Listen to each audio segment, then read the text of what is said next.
Hello, hello, hello, welcome back. Today it's all about monsters. We're going to build, make a monster, remaster a monster, fix a monster, the Basilisk. Uh, I have plenty of stories to talk about with regard to the D&D 5e Basilisk. But the idea today is we look at what has been done before and we try to apply that in some way and get a better result. I'm going to put up a poll. Feel free to take part in that poll. We're going to go through the stat block for 5e very shortly. Take part in that poll would be great as far as I'm concerned. But grab some food, some drink, get ready, and be ready to share your impressions, ideas. I will be interested to hear what you have to say. Okay, let's get started, shall we? Hi, welcome to How to RPG. My name is Fred Weller, and today I want to talk about tabletop role-playing games, specifically Dungeons & Dragons 5e and the Basilisk for Dungeons & Dragons 5e from the Monster Manual. Now, I was part of the playtest for this monster, and I have to say, in all the time that I have run this monster over the last 12 years, not 10, but 12 years, I've never been able to get a single character to get petrified or turned to stone from the Basilisk as written in the 5e Monster Manual. Now, is that because my players are just horrifically lucky? Have I just been really unlucky, or have I been just lucky that nobody got stoned in the first place? I think when you get turned or petrified, a lot of people assume that's the end of the character. I don't really consider that to be the case, because I've had plenty of characters die and they continued playing. That's not an issue. But it's an interesting thing to have a monster petrify or turn to stone a player character. And I haven't really been able to generate that result so far. And I've used it a lot. So we're going to try to go through that stat block today, see if we can't fix it, see if we can't do something with it which would improve it and make it a bit more interesting and actually get it to do what it's supposed to do, because it should be a scary monster. This is the thing that you want to avoid this thing. Okay. Yes, Fred Huber, you're right. The save is too easy. I'm aware. So I have a document ready to go, which I'm going to show you. But like all things, I'm going to go through the maths for this monster. And I'm also going to go through the special abilities for this monster. I'm going to ask you a question. What changes to the Basilisk would you make? Okay, that is make for D&D 5e. Let's ask that question. Feel free to put forward your ideas. I am going to get started because I'm ready to go. And we've got a little bit of time to get it done. So here we go. Now, this is a little bit small, so you might not be able to see very well. So I will just magnify this. Okay, before I start doing the maths on this, the first thing I'm going to say is there are at least one element to a basilisk we have to get right. That is the gaze that transforms or petrifies somebody, turns somebody to stone. Okay, and it also has to affect the basilisk, so it's not immune to its own gaze. If you have a look at how the Dungeons and Dragons monster in the past has been written, that is essentially its weakness is that you could use a mirror and turn it against it, and actually have the basilisk transform itself into stone. But also, being transformed into stone doesn't necessarily mean that's the end of your character. In 5e, you can use the Greater Restoration spell. I think we could certainly come up with a story reason or thing that you could do that actually would get rid of the stoning or the petrification, which would then force our players on some sort of quest to go and do it to save one of their group members, which would be fun. Okay, but also I've also find the mechanics for the gaze is really quite complicated. It's not very simple either. So that's the one thing we have to deal with. There's another thing. We have to determine, is a basilisk a solo monster? Does it fight alone or does it fight with other monsters? And I think it is not a monster that you would normally come across where there are other basilisks like it, because they would probably wind up turning each other to stone. And I don't think it would fight with anything else, because everything that it would fight with would be turned to stone as well, or petrified. Particularly if it doesn't have a lot of control over it, or it views it as food. Everything that can be transformed into stone is potentially a source of food, just like a bear considers every creature around essentially a source of meat. But there's also the poisoning breath. Like if you have a look at how basilisks work, there's also the talk about how the basilisk has a poisonous breath, and I would like to actually do something with that. I think the basilisk should be a solo monster, and I think it should be a legendary monster, and I'm happy for it to be a challenge rating 3 monster that is a legendary monster. I think that's fine. I don't think we need to worry about that. So let's go through the maths while you guys are coming up with what you would do, and let's have a look and see if this is falling in line with where we need to be. I don't usually get too caught up in the armor class of a monster. Often that's not as the most important aspect of it. But let's at least look at what the Dungeon Master Guide for D&D 5e says. Now, again, challenge rating in 5e is anything but perfect. But if you look at the Dungeon Master Guide, there is a page in here with the quick stat block builder. And this is what I'm using as a reference. This table is not completely accurate. You would need to make some changes, and we'll do that as we go. 274. So challenge rating 3 monster. It says proficiency +2.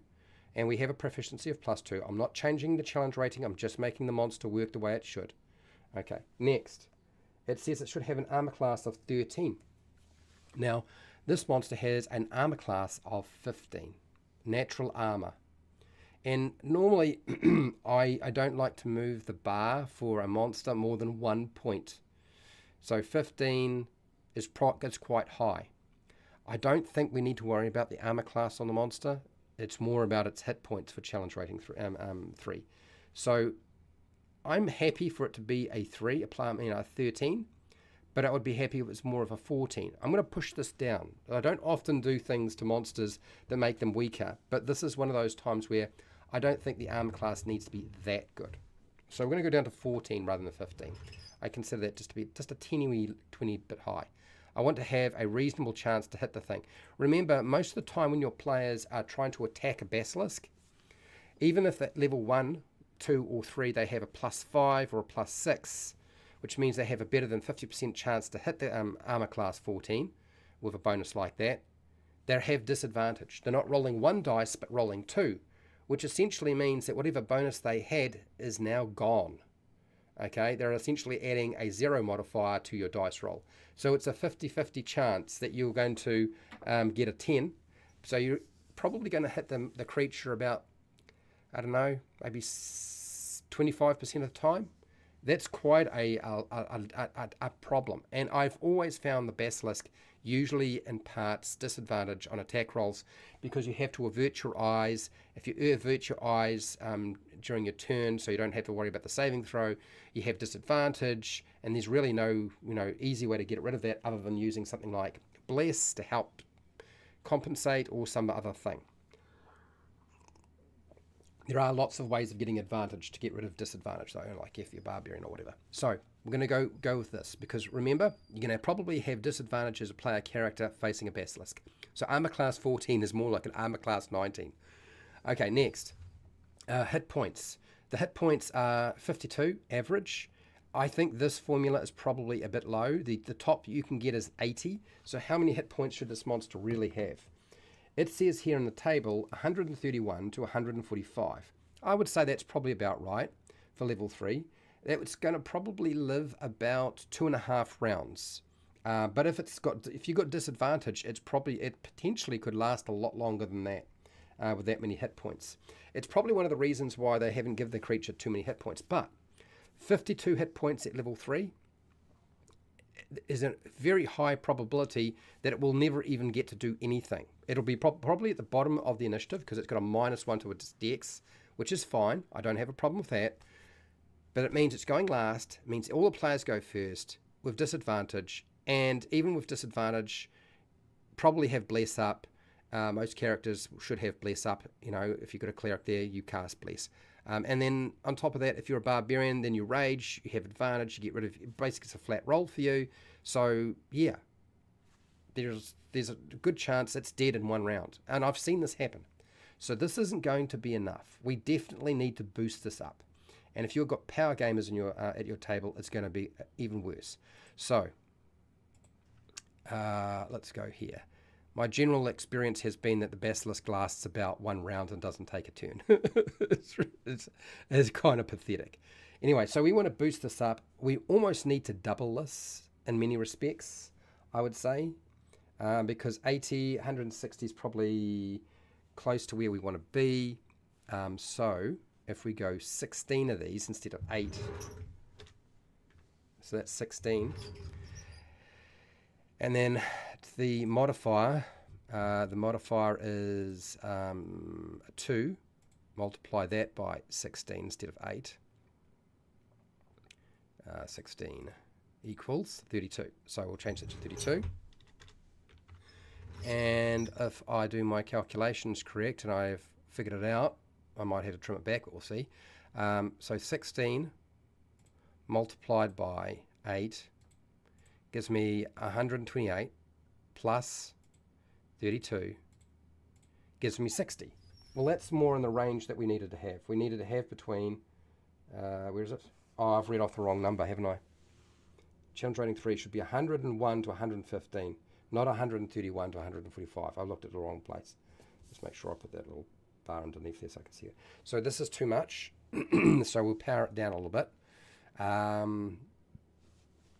Let's go, so if we hit 80, add in, I really only need to get close to 100, don't I? We could go 2 dice, we get us pretty close to where we need to do. 2 dice would give us another 2, yeah, 2, well, let's make it 3. So instead of 8, we'll go, not 10, 11. 11, all right, bit of a mistake on my part, sorry about that. 11, so 11 times 2 equals 22, that's better.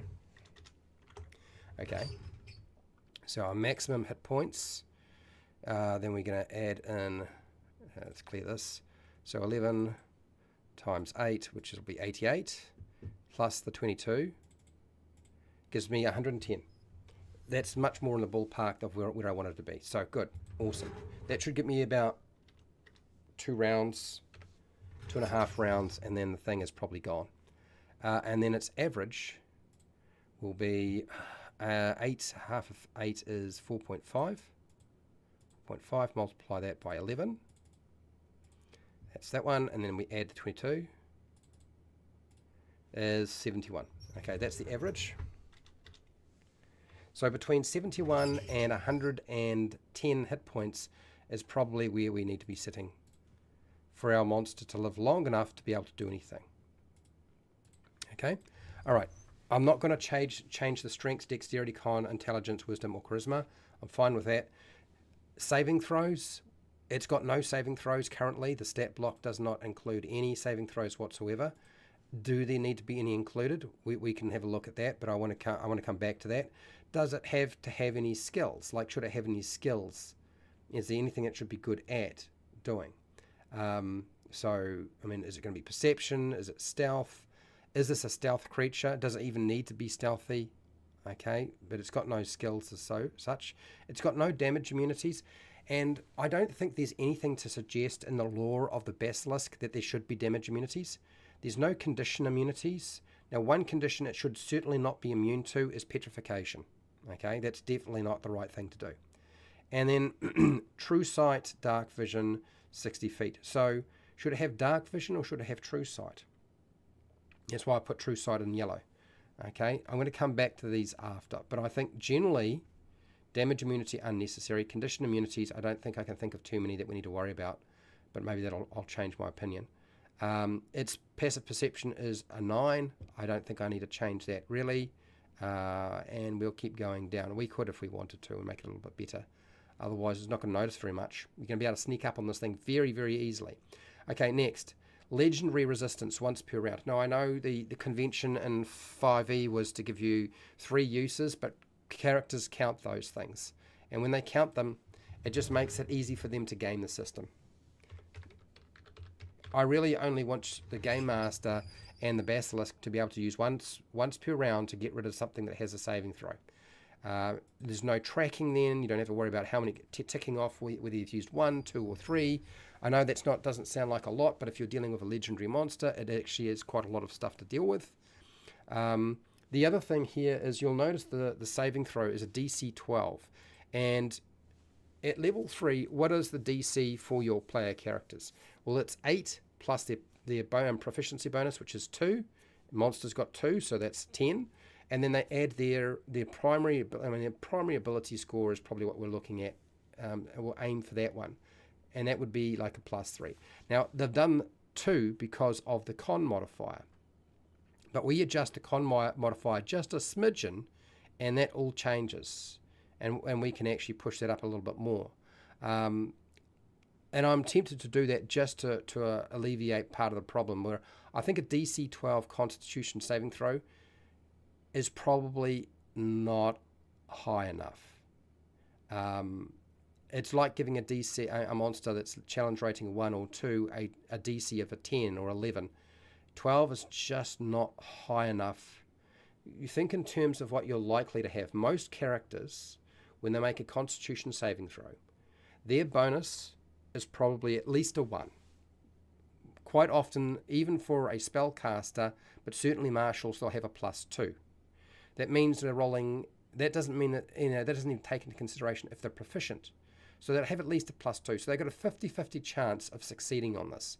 And if they have a paladin rocking around at level 3, they've probably got an aura. And if you're dealing with Bless, which you probably will, because Bless gives you a D for attack rolls and for all your saving throws. So your chances are that their chance to succeed on this is far better than just 50%. And this is generally what I tend to find with the Basilisk. And because it's going last, someone, even the cleric, is probably going to be going before the Basilisk. So this is probably not high enough. So we're going to push this up to a 13 and make it a little bit better.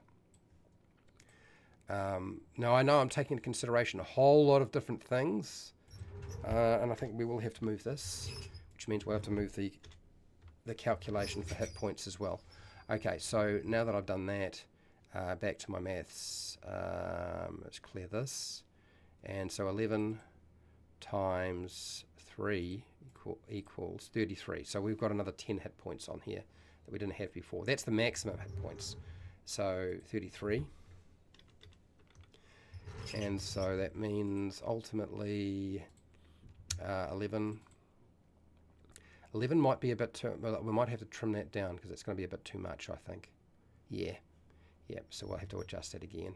So we'll go here, make that a 10. Sorry, I'm just doing some mental arithmetic in my brain to make sure I don't make the number too high.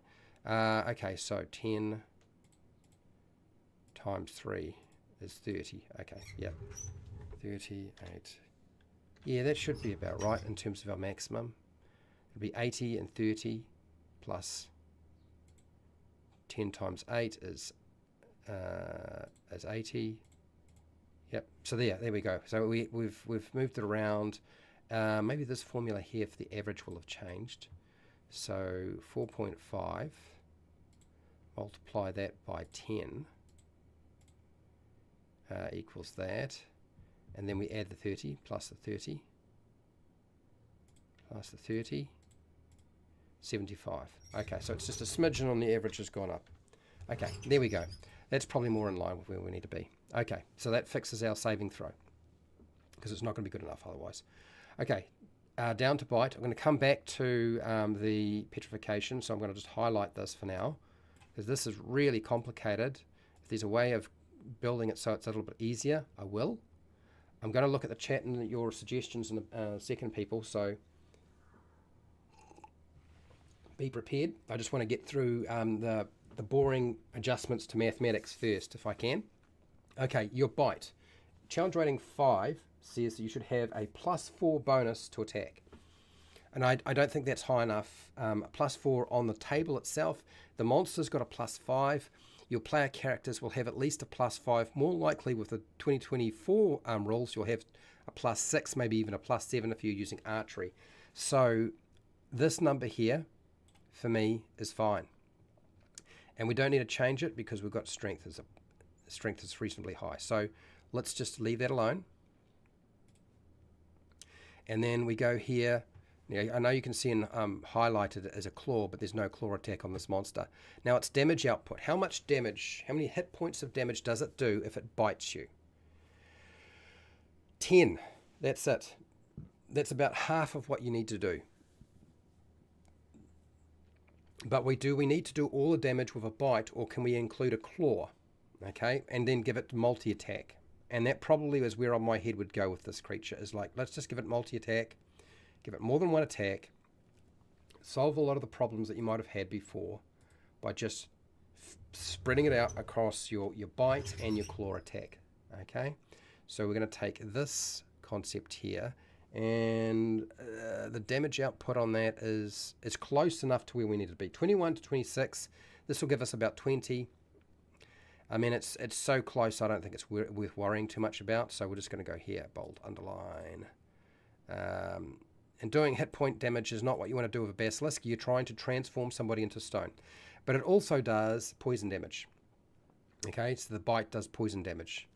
So that's 17. So that's actually not too bad. So maybe we need to make sure the claw does less damage, or we spread the damage out a little bit. Okay, all right. So let's take that. Okay, I need to unhighlight this first. Unhighlight, then weapon damage. Come on here. Come copy. Drop this in. Paste it. Claw. Bold. And we could just go with a claw that does less damage than the bite. Would that be reasonable? Yeah, that'd be fine. That'd be fine. We get rid of the poison damage. We don't need that. So let's eliminate the poison damage for the claw and just stick with bite, since it potentially can breathe the stuff.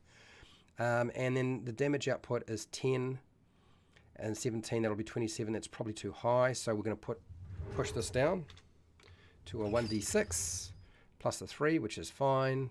Attack bonus is fine. The reach is fine. Bite is fine. The range. So we're just doing less damage. So a bite like that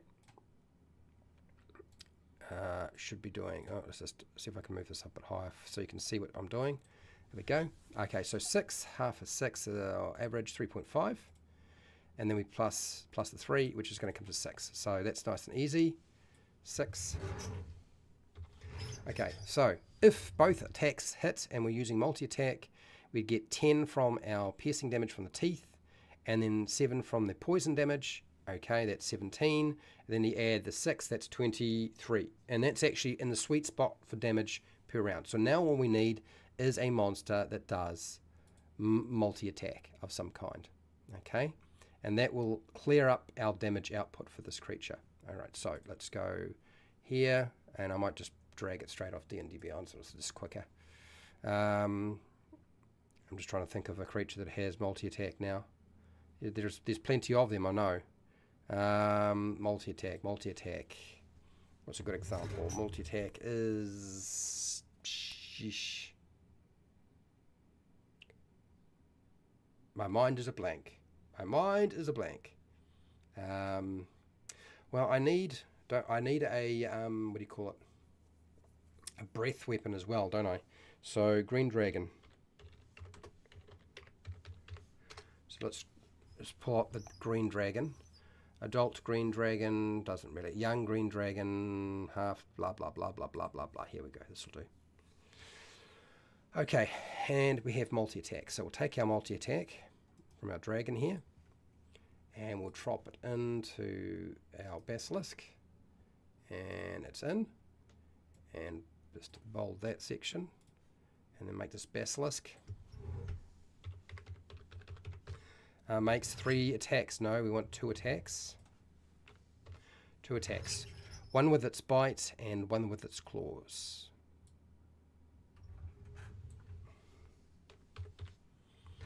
There we go. So that's multi-attack, and we've got that bit done. Cool. Moving along.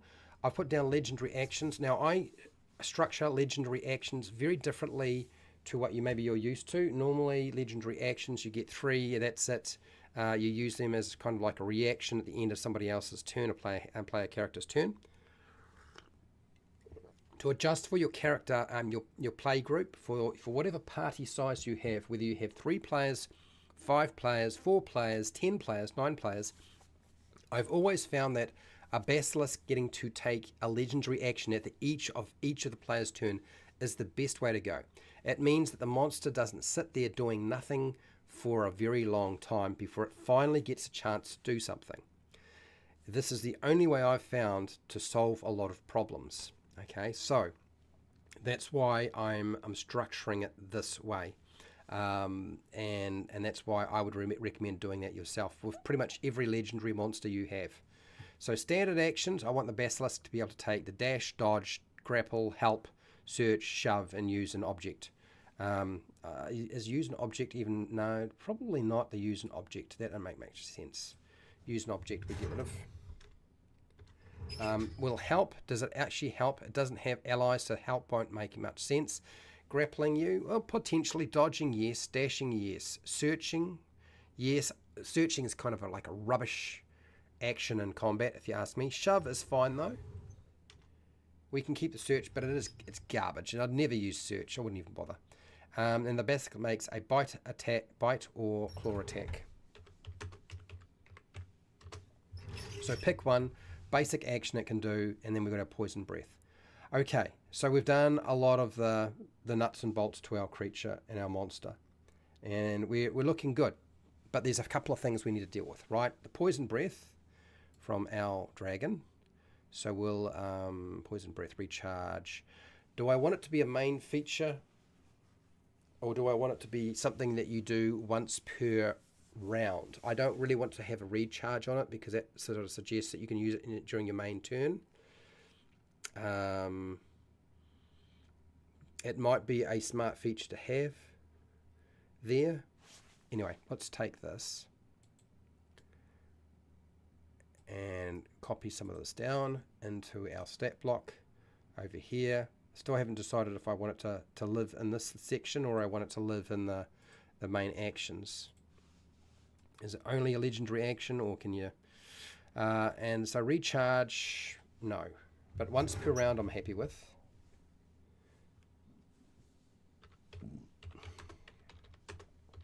I don't want you to be able to do it too often. Otherwise you'll fall back on it too much as a game master. And we don't have a full stop there, so that's fine. Let's get rid of this. That's fine. Bold, bold, bold, bold, bold.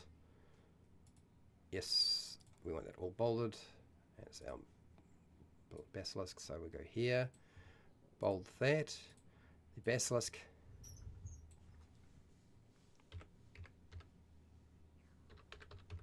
Basilisk exhales poisonous gas. Now, a 30-foot cone is way too big.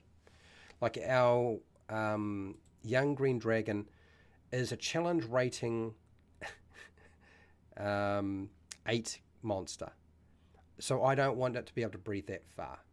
Okay, that's way too much. I would much prefer a 10-foot cone. 10-foot cone I can live with.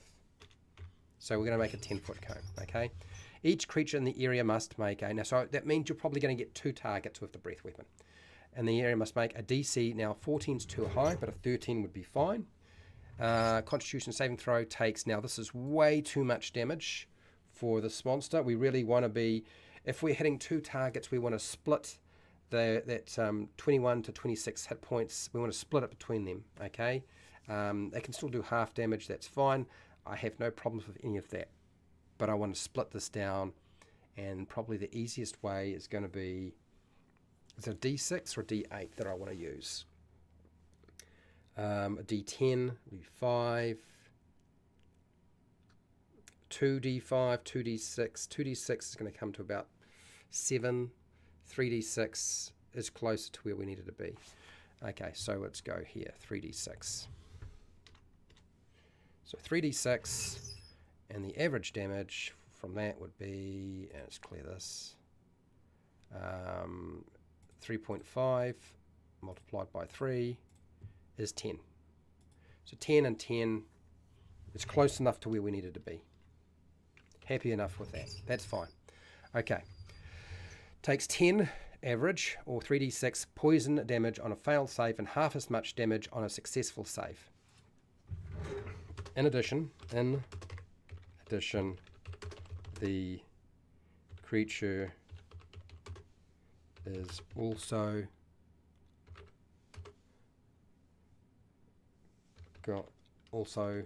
has the poisoned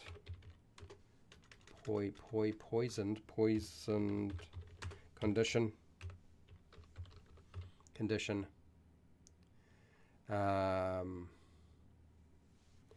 Has a poison condition with a save or a succeed the saving throw or not. Okay. With a in addition, the creature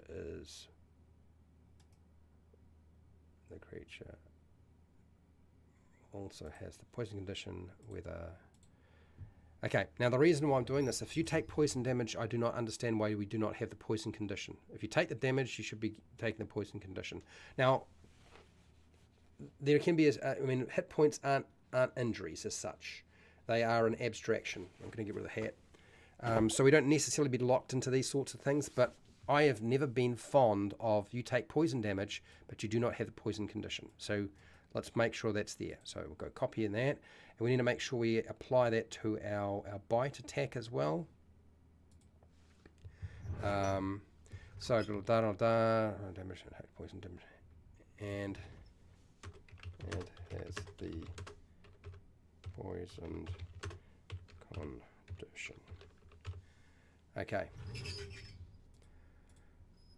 Poison condition. Okay, cool. So that's all that figured out. Claws are not poisonous. All right.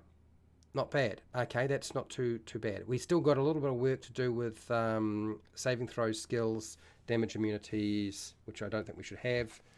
Conditions, I'll break them down in a second. But that's the maths done. Okay.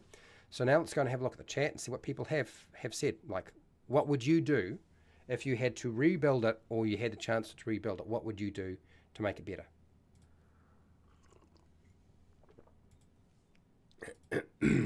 Here we go.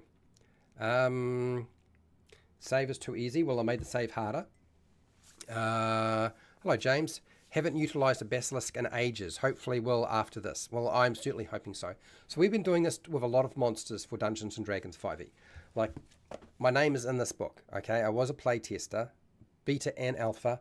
I've playtested just about every single monster. I've used almost every single monster in this book. So I've got a pretty good understanding of how they work now. So my main issue is the saving throw. It's a 70% or 80% success when the PCs aren't averting gaze, and then it's always succeed. You say Basilisk, the players all say avert gaze. Exactly. And because you avert gaze, but you do, when you avert your gaze, you should be having disadvantage. You should be applying disadvantage. You should not be able to fight a Basilisk without averting your eyes. Otherwise, you're toast, right? I'm going to just drop in very quickly so people know, because I do a lot of discussion on Discord. It is not a patron exclusive Discord, by the way, but we do share a lot of stuff there. So I'm going to just drop a link into that one. And okay, so I'm going to be adding in a couple of other things. Paste. This is the Discord invite. It doesn't last for long. It's not permanent. So if you don't jump in, you don't jump in. Okay. And then you'll find on Patreon, I've been putting a lot of these remastered stat blocks on Patreon as well. Okay. That will get us out of the way. Let's get this out of the way and then just move on, because we've got to do damage immunities. We've got to deal with conditions, of which we're probably not dealing with much. I think it'll be pretty basic. Okay, all right, there we go. That's that done. All right, now moving back to the document and working our way through the various things that we have here. Okay, let's go back to the beginning and start looking at saving throws. Our monster currently is extremely weak to many different saving throws. Strength is probably not going to be an issue. Okay, and con is probably not going to be an issue. There are +3s. It's all right. Okay, but your intelligence is low, your charisma is low, your wisdom is low, and your dexterity is low. And it's a legendary monster as far as I'm concerned. Even though you can have a legendary monster that's challenge rating 3, it's the way if we built it right, it would still be taxing for a high level character potentially, right? And a low level character. But it's most saving throws tend to be dexterity and wisdom. Sometimes they're a con one, but I think we need to start looking at very seriously at those 2 saving throws in particular, because they are literally minuses. I'm all right for it to have an intelligence penalty that's really high. I'm generally pretty fine with having a minus to charisma, but I'm really worried about the dexterity and the wisdom in particular. So let us include some saving throws for this creature. Okay? We need it to be able to do something before it's down. So -1, add +2, we get a +1. +1. Next, wisdom. And we're going to go, again, it's -1 plus the 2 for proficiency. If we make it proficient, it's a +1. So it's not a huge bonus. We're definitely not tanking this thing out. Intelligence saving throws don't come up very often. It is definitely very weak to that, and a charisma saving throw. But I think those are the 2 saving throws we need to concern ourselves with. So that's where I'm going to at least support a little bit. Now, skills. What sort of things would this be good at? And my general feeling is there aren't a lot of skills that I feel like a basilisk will necessarily be really good at. They're very slow. They're kind of chameleon-like when you think about it in terms of what they look like. If you have a look at the original monster, it does sort of feel like it could blend into its environment. Does the lore sort of suggest that it's an adaptable predator that can hide in caves and sheltered sites? They're underground.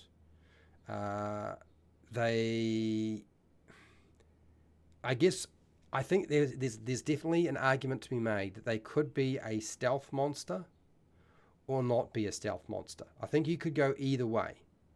I guess it comes down to what do you think it is.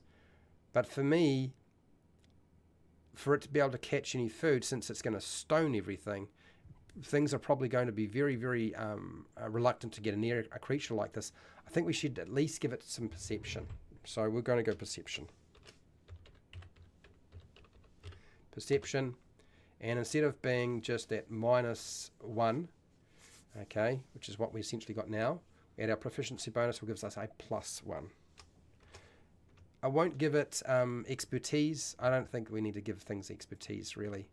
It's a lazy way. I mean, it's certainly easy way to do it in terms of maths, but +1 is at least not a minus, okay, which means we'll have at least a passive perception of 11 if you even use it. I don't even bother using those sorts of things myself, but that's completely up to you. So we'll do that. Now, true sight. Does this creature have dark vision, or does it have true sight? And when you think about how a lizard, and this is not like a true lizard, right? But when you think about how a lizard works, what senses does a lizard use? What senses does a lizard use? Let's have a look. Here we go. The monitor lizard has acute vision. All right, so it's got really good vision. It's got acute hearing and olfactory senses. Some lizards make unusual use of their sense organs. Chameleons can steer their eyes in different directions, sometimes providing non-overlapping fields of view, such as forwards and backwards at once. Okay, so what special senses does a lizard have? Since I think that's what we need to base it off. Smell stuff with their tongues. what this tells me is that their eyes are really good, but a lot of their other senses are super keyed in. And what I think we need to do is forget about true sight. I don't think that's what we need to do with it. I don't want to turn it into a dragon. But I really think maybe blind sight's far more useful, because does it really need its eyes to find you? Sure, they can see, hear, smell, and touch things. Their sense of smell is much better than ours. Okay, so it's pretty good. They can taste where things are in the ear. So my general feeling is the way we go is we go back to our stat block and we make this 60 feet of blind sight. Blind sight 60 feet. Ditch the true sight. I just chucked that in just to see what people would say. Okay, so we've got that. Yep, cool. Next, condition immunities, damage immunities. I don't think a creature like this, if it can breathe poison, why would we allow it to be harmed by poison? So I'm going to add one poison type, just because if we're going to give it a poison breath, it's no point being affected by its own poison. Yeah. So we're going to go here, poison. Let's grab the player's handbook, because I'm going to need condition immunities in a second to work through them. So we'll do that. Let's have a look here. No. Why can't I find you? Ah, here we go. All right. Found the page. Okay, so first off, damage, poison.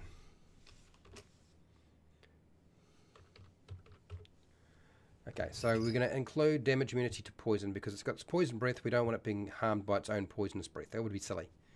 Anything else? Absolutely not. I don't think we should include anything more. Next, condition immunities.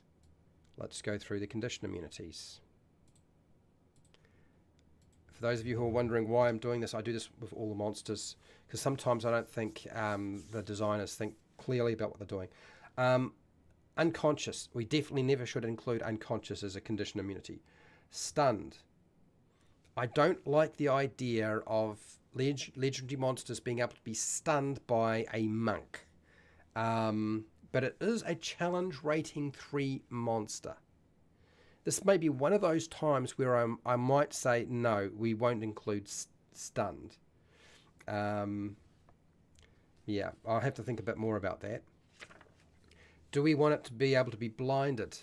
I think being blinded, since it's got blind sight, is probably a waste of time. So blinded. Include that one. Whoopsies. Blinded. Charmed. Oh, I do not want them. I want you to be able to charm this thing. I think that's definitely a must. So we leave that alone. Deafened. Can you deafen it? Well, it's probably not going to matter because it's got all its other senses as well. It can, yeah. So deafened, probably unimportant to this creature. So we're going to go with deafened as well. It's not going to help. Deafened. So we'll include that one. Frightened. Yes, I want you to be able to frighten it. What would it be frightened of? There probably would not be too many things in the world that it would be frightened of. But I don't want to necessarily include frightened. Grappled, absolutely. If you're stupid enough to do so, let them grapple it. Incapacitated, never should include that. Invisible, no. Paralyzed, absolutely want you to be able to paralyze the thing. Petrified, absolutely, because it can petrify itself. So we leave that. The poison condition, I don't, if you're going to apply the poison and the condition yourself as a monster, why would you be able to be poisoned by your own stuff? So poisoned, we're going to include that one. And then prone, yes, you can knock it prone. Restrain it, yes. Stunned, as I said, I'm very reluctant to add stunned to this particular monster. I'm going to think about that a little bit more. I'm going to put a question mark there for now, just in case. I'm not completely sold on it. Generally, my suggestion to you is every solo monster that is a legendary monster that fights alone and is not going to have minions, and even if they do have minions, it's beside the point. If you want a really shitty fight, allow them to be stunned by not giving them the condition immunity to stunning. If you want them to be shut down by your player characters, which they will, there are so many different ways to do it, then just allow it. Otherwise, include the condition immunity stunned, particularly with legendary monsters, because otherwise monks are just going to pound the shite out of it. I love monks, but yeah, that feature's way too good. Okay. Back to the petrified gaze. I think that's what we're dealing with next. Yep, I haven't decided what to do with this. Is this an action? Probably should be an action. Okay, so let me think about this. Yeah, let's go back to the petrified gaze, because this is really, really complicated and confusing, and I'm of two minds about how this should work. One, it could be it just works at a certain time when the players see the creature. Or we make it that it's something that it has to use and trigger for it to work. So in other words, they have to use an action to be able to petrify the player characters. Probably the reason why the designers didn't do that is because that becomes confusing, and it is possible for the players to get the drop on the creature. They're probably going to go first because of its really low initiative. It's going to have a -1, and then brutalize it before it even be able to turn on its petrifying gaze, particularly if we don't make it, in this case, a legendary action, or it's an action that it has to take on its turn. So this is probably why it's been designed this way. There's just so much going on here. I don't know if we need to keep all of it. I'm going to think about that a bit more. But anyway, I'm going to go back to chat, just check on you, see what you've put forward as ideas before I move on, and we'll start dealing with that. Hello, Derp. Lizard must taste the air. Yeah, absolutely. This is why I think blind sight's much more suitable for this monster. I can see the undecided and the yes are starting to shift a little bit, which is nice. Okay. Derp is a patron, so is Fred Huber. Thanks for being here. Okay, let's go back to the averting eyes feature and see if we can't clean this up. I want to make it so it's easy to adjudicate and easy to implement. Okay, so petrifying gaze. If a creature starts its turn within 30 feet of the basilisk, so we've determined that there is a range. Beyond that, the vision of the basilisk is losing its power. Okay. And the two of them can see each other.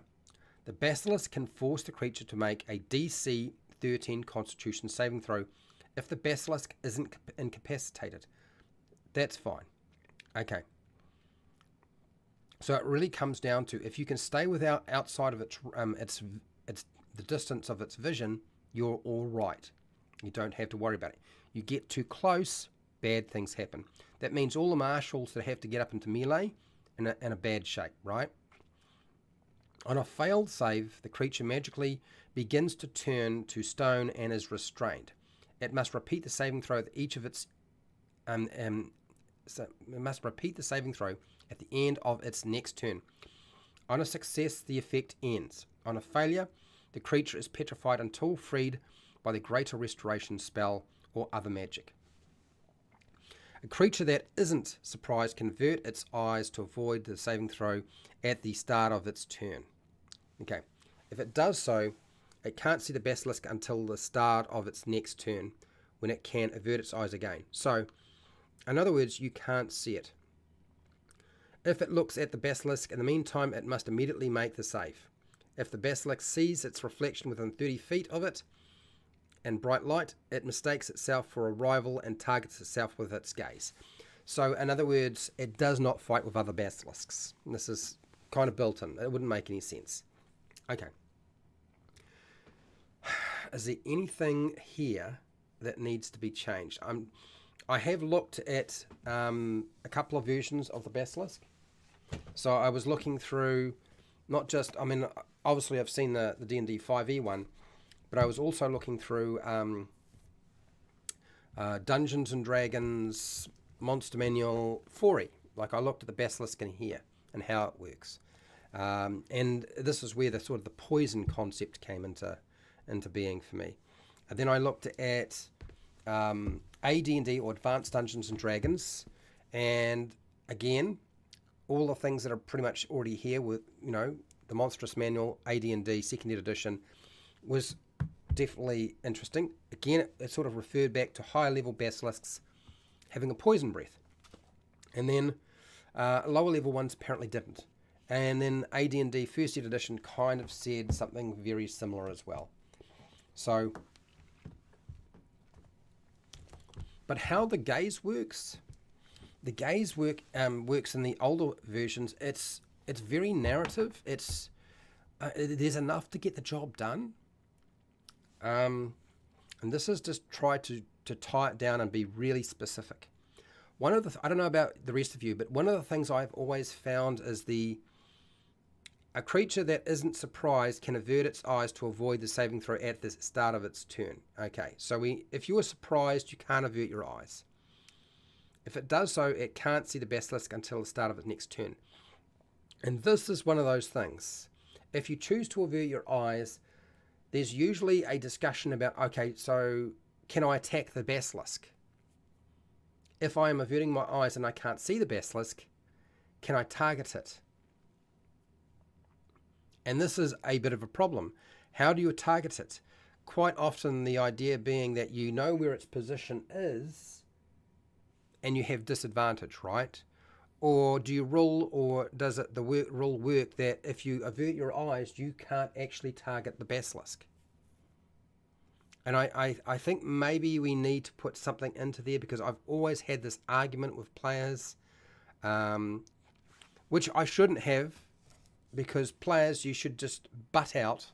But generally, I find that they will read the rules for the monster, they know how the rules work, and they will start getting into an argument because they don't want their character to be turned to stone. There are 2 saving throws they need to fail to wind up transforming into stone. And this falls back on the idea that if you get petrified, you'll lose your character. But you don't. Petrified just means you need the Greater Restoration spell. How powerful is a Greater Restoration spell in 5e? Like, how powerful a level do you need to be to get access to this? Do the players even need to be the ones who cast Greater Restoration in the first place? Or is it just an excuse to send them on a quest? Greater Restoration. It is a 5th level spell. Okay, and it is a spell that it requires 100 GP of diamond dust, which the spell consumes. All right, it's an action, and it has the following effects. Wonderful. So when do you normally get a level 5 spell in D&D 5e? So if we're a wizard, when do we get a level 5 spell? We are generally level 9. Level 9, that's when we would get it. Okay, so that'll apply to all the casters. Level 9, and we're facing this at level 3. And this is probably where part of the problem sort of lies, is people like, yes, but if I get transformed into stone, I can't. How do I get access to Greater Restoration? And so I think what we need to do is we need to expand what will unpetrify you, and we probably also need to include a failure after 1 save. Now I know there's the save and suck concept that people dislike, but the whole point of Basilisk is that somebody gets transformed into stone. So we're going to remove one of these saving throws. Okay, on a failed save, the creature is magically petrified.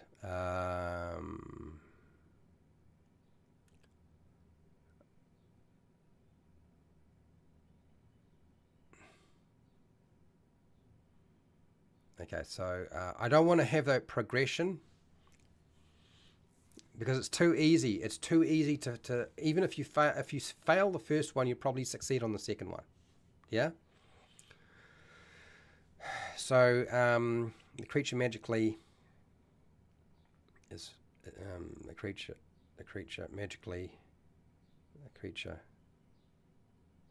is magically petrified. Let's go here. Magically petrified. So restrain. Let's get rid of this.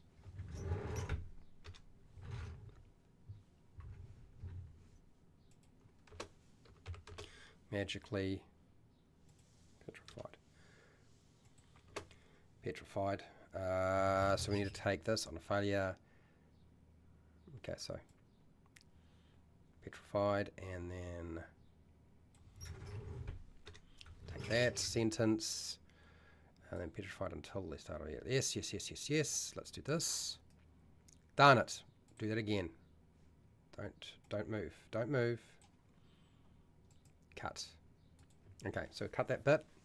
Drop it in here. That's fine. Okay, so we need to have some criteria outside of this. On a failed save, the creature is magically petrified until freed by the Greater Restoration spell or other magic. I want to add in another line here to deal with people who get characters who are much lower level than level 9. So there is a way out. If a creature starts its turn within 30 feet of the Basilisk, and the two of them can see each other, the Basilisk can force the creature to make a DC 13. Sorry. Yes, that's fine. Magically petrified. So, yeah, okay. And then here. On a success, there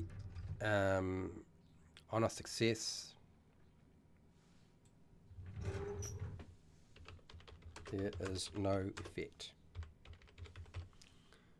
Okay, that's what we want to have. So, next, we need to have another clause in here on how to escape being petrified for low level. I think, what is it, the blood of the basilisk can be rubbed over the surface of the petrified creature to get rid of their... Now, if I remember right, AJ was saying how...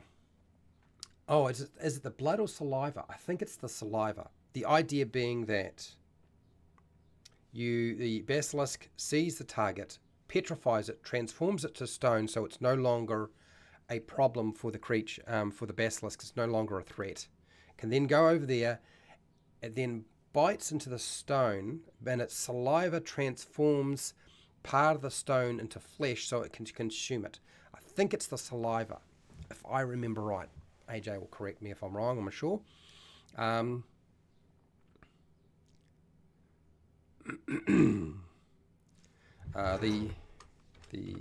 saliva, is that right? Saliva of the basilisk can be smeared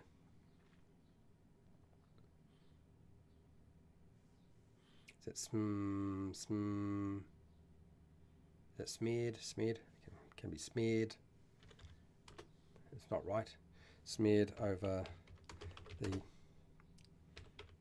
petrified creature to transform it back into living flesh.